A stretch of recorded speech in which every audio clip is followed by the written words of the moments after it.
Sleep Like a Tiger. Written by Mary Logue, illustrated by Pamela Zagarenski.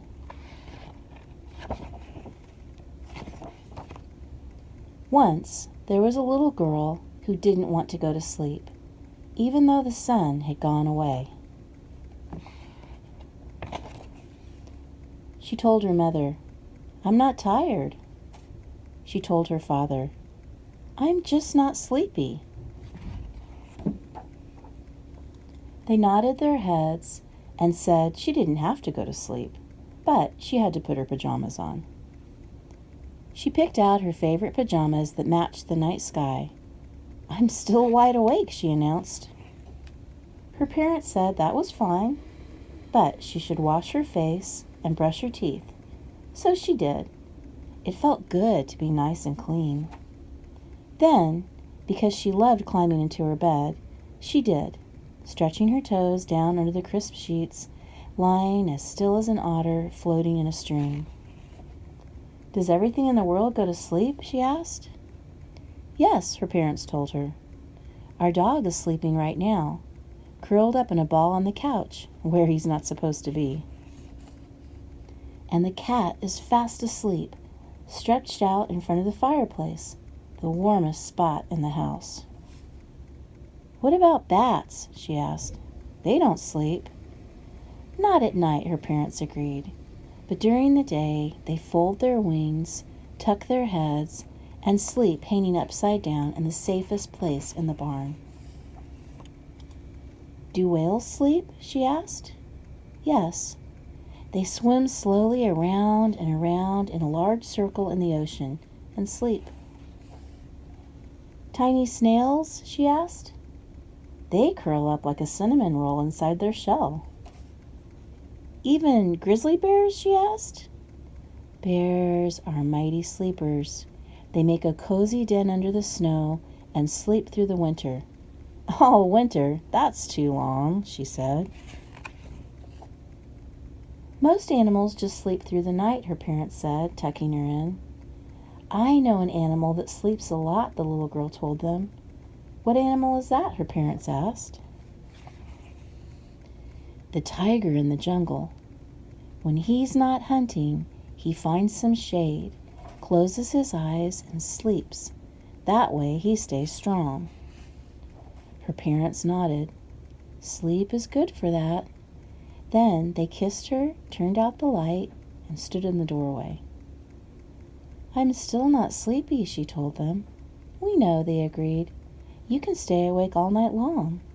They left her door open a crack. The little girl's bed was warm and cozy, a cocoon of sheets, a nest of blankets. Unlike the dog on the couch, she was right where she was supposed to be. She wiggled down under the covers until she found the warmest spot, like the cat in front of the fire. She folded her arms like the wings of a bat. She circled around like the whale. Then she snuggled deep as a bear, the deep sleeping bear, and like the strong tiger, fell fast asleep.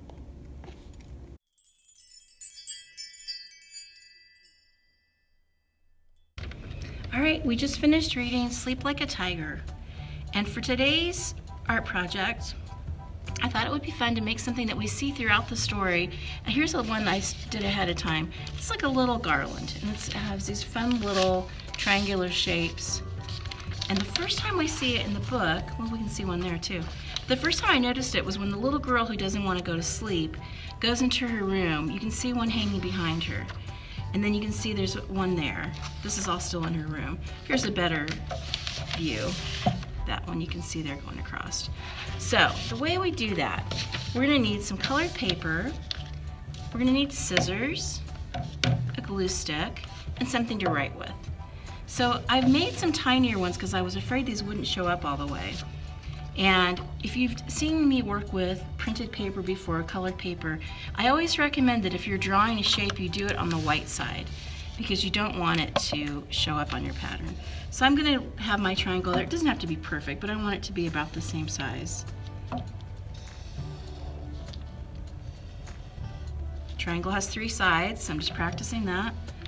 And then, actually, I can make another one just by doing this. And when I cut that apart, I'm gonna have 2 triangles. Or you could draw 2 triangles on it.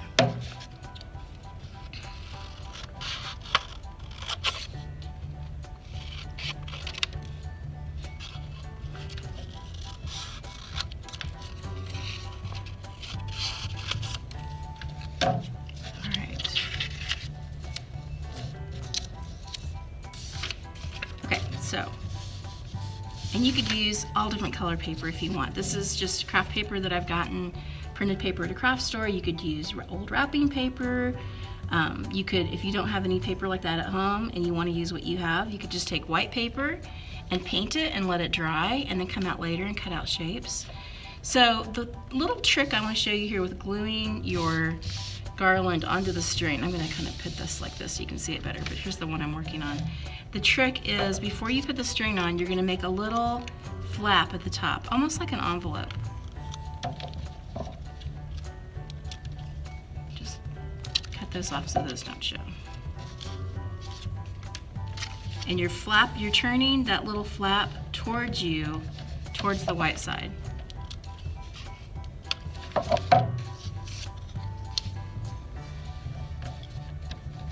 Now see, the reason I'm cutting this off because I don't want that little overhang to show, so I'm just cutting that little part off. And my last one.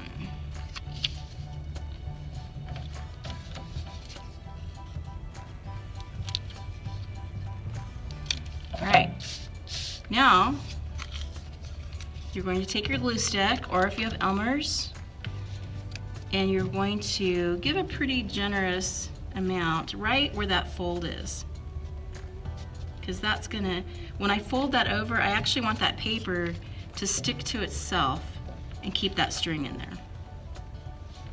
Okay.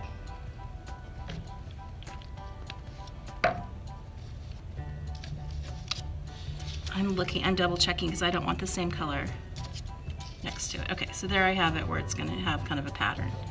Okay, here's my string. Is that long enough? Maybe a little bit longer. You want your string long enough for a couple things. You want there to be enough left over at the edge so that you can attach that, tape it, or tack that onto the wall. Okay, so I'm laying that in there where I just put that glue, and then I just pinch that glue, just fold that over it. And also, don't put the little triangles right on top of, right next to each other. Kind of leave a little space in between, because it looks pretty that way when it's hanging.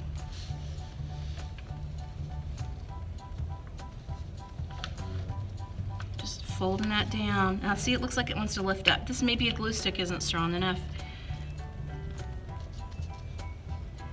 I could maybe use Elmer's or some kind of wet glue. Mod Podge would work.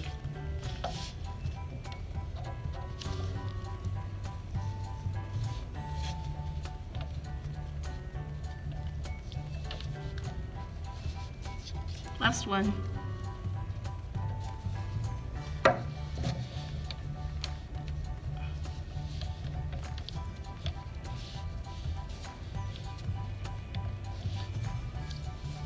And I'm going to flip this over so you can see it, but in real life when you're doing this, let it sit there so it can dry for a second.